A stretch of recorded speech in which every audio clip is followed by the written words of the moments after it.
All right, everyone, welcome back. So, we conclude our state of each division today with the Pacific Division. So, we've done a lot of these today.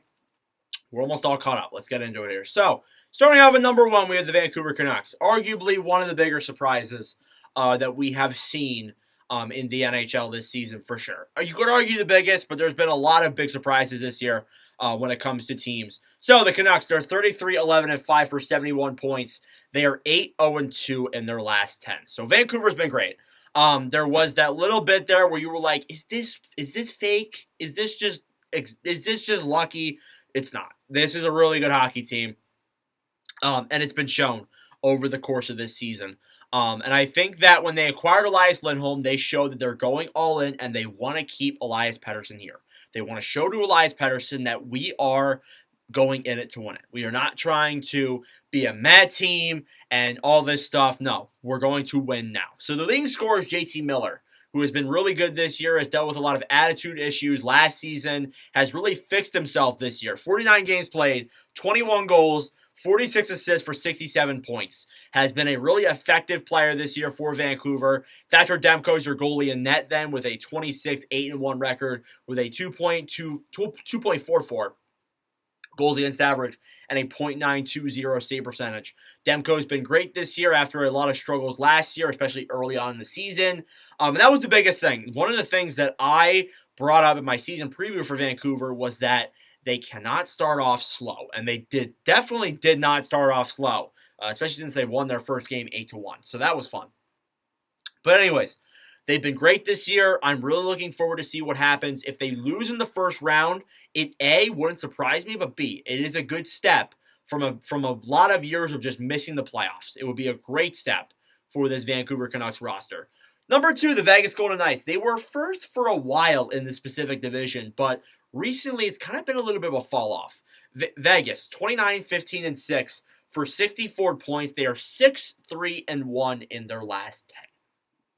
So Vegas has been a very fun to watch this year, but recently it's been a little bit of a struggle. Now they've started to win some games to pick themselves back up here, and they are competing with Vancouver, I guess. But that stretch that they had between December and January was not fun.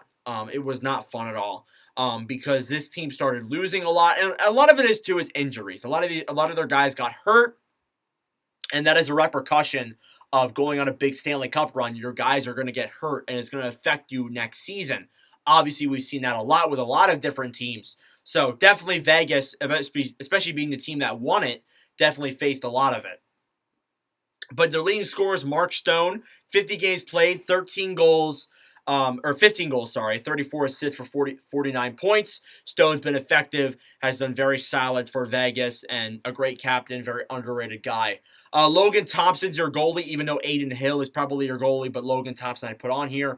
16-10-4, a 2.77 goals against average, and a .906 save percentage. So I think Thompson's been great this year, has shown a lot of positive signs as a Pacific Division goalie, and has done really well for Vegas. And I think Adin Hill has as well. And I think Adin Hill will definitely get some Vezina consideration, which is great to see from a guy who rooted for him in Arizona for years. It's awesome to see. But yeah, Vegas, they have a legitimate chance of going back-to-back. Obviously, it's probably not going to be them in the first place spot in the division this year. But definitely, the team they're playing in third, if it stays that way, is going to be very interesting. You have the Edmonton Oilers in third place. Edmonton, there's not a lot to say. I've said it so many times. They are currently 29-15-1 in this season. They're 59 points. They are 10-0-0 in their last 10. More specifically, they are 16-0-0 in their last 16. So they have won 16 straight games. It is like the third best record, third best winning streak in NHL history. And I'm going to say this. With Edmonton, you can say what you want about the schedule. Edmonton can't control the schedule. It's not like they're going to say, we don't want to play these bad teams. We want to play really good teams. Of course. But if it's so easy to win like this, why aren't other teams doing it? That's what I think is so impressive about this Edmonton winning streak. Other teams would have won 16 straight games. Other teams would have won this many games in a row. But no, they don't, because they aren't playing the way Edmonton is right now. Their leading scorer is no surprise, it's Connor McDavid. 43 games played, 20 goals, 47 assists for 67 points. Has obviously been a great player this year. Went from being a really meh type of guy at the start of the season to a really solid Hart contending player this year. And I think even though he's not on the point totals he will get Hart consideration. And then your goalie in net is Stuart Skinner, who had horrible numbers at the start of the year and has really improved at this point in the season now with a 23-9-1 record, a 2.44 goals against average, and a .9110 save percentage. He's been great for Edmonton. There's no doubt about it. And now they've really started to turn themselves around here in this second half of the season, and going from 2-9-1 to competing for second in the Pacific Division is very impressive for me. They're probably gonna finish and bottom out at third, though. It's probably where I see them finishing. But definitely Edmonton looking like a very positive team here heading after the All-Star break. Number 4 is the Los Angeles Kings. The Kings are a team that did some changes during the All-Star break and have been very negative in the past couple of weeks. They are 23-15-10 for 56 points. They are 3-5-2 in their last 10. So I will say this about the Kings. Absolutely. It's been a really negative month here for LA. They went 3-7-5. It was not a great month all in all for them. And the fall off kind of started even before that, to be honest. And it was really bad at points. It was really bad. So I feel like they are doing well in some areas, but I feel like a lot of it might be a mental thing. A lot of defensive woes, a lot of struggling offense. There's a lot of it there. But I think that firing McClellan might turn the things around here a little bit. I like Jim Hiller a lot. I think he's a good interim. But obviously, we'll find out there. Your leading scorer is Adrian Kempe. With 48 games played, 17 goals, 26 assists for 43 points. Has been very effective this year for the LA Kings, and is definitely a positive guy. And so is Talbot. Talbot's been good too. 32 games played, 14, 13, and 5, with a 2.59 goals against average, but a .911 save percentage. Again, I think LA needs a trade. I think they need a big trade here to really turn the momentum of this roster, but hopefully the coaching change will help with that too. I feel like as well, the Pierre-Luc Dubois numbers are concerning with the amount that they gave up for him, and the numbers that he's putting up are not ideal whatsoever. So I feel like, when the team's great, the numbers are overshadowed, but when the team is not that great, the numbers really show. So definitely LA. I'm hoping following the All-Star break, they turn this around and hopefully they don't start falling off even more, because I feel like this is a team that really can win, and hopefully they turn themselves around here. Number 5, the Seattle Kraken. The Kraken, they are competing there with the Los Angeles Kings for that 4th place spot and that wild card spot too, in fact. They are currently 21-19-10 for 52 points. They are 4-5-1 in their last 10.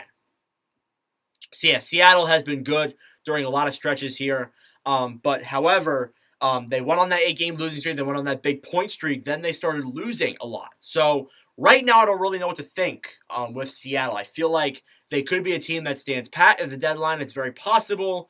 The leading scorer is Oliver Bjorkstrand with 50 games played, 13 goals, 27 assists for 40 points. Obviously, too, Matty Beniers has been going through that sophomore slump a little bit, and it's shown a lot. And then your goalie in net is Joey Deckard with a 15-9-9 record, a 2.32 goals against average, and a .921 save percentage. Has been very good this year for Seattle. Has impressed me a lot, actually, in a lot of the games they played. So, yeah, hopefully Seattle, they do well. I would love to see them in the playoffs. I would love to see them come back and make the playoffs. It'd be great to see, especially, too, with that point streak they went on in the Great Winter Classic I watched.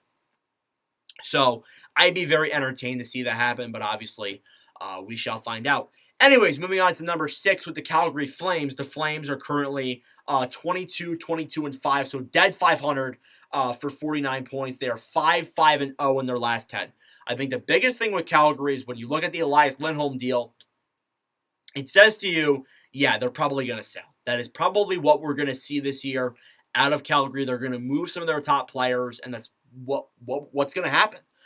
Coleman's your leading scorer, 49 games played, 20 goals, 20 assists for 40 points. Coleman has definitely surprised a lot of people. I've said in previous years before that is not a great contract whatsoever, but he's made it look better this year and was an all-star. Or he wasn't an all-star. Lindholm was going to be, but then he got dealt, so apologies for that. Markstrom is your goalie in net with a 29 games played, 14, 13, and 2, a 2.60 goals against average, and a .912 save percentage. So Markstrom's been good this year. It's been fun to watch. But obviously, there's going to be a lot of factors here with Calgary. Who are they going to deal? Who's going to get traded? And all that good stuff. It's going to be a lot to look at here as we move into the trade deadline. And as I mentioned, over the next couple of days, we got the power rankings. We got the AHL series vlogs. And then we got trade deadline videos. Pretty much the entire month. There will be some rookie check-ins. There will be some videos talking about stuff. But overall, trade deadline. That's what February is going to be for the majority of it. So stay tuned for that. Number 7 is the Anaheim Ducks.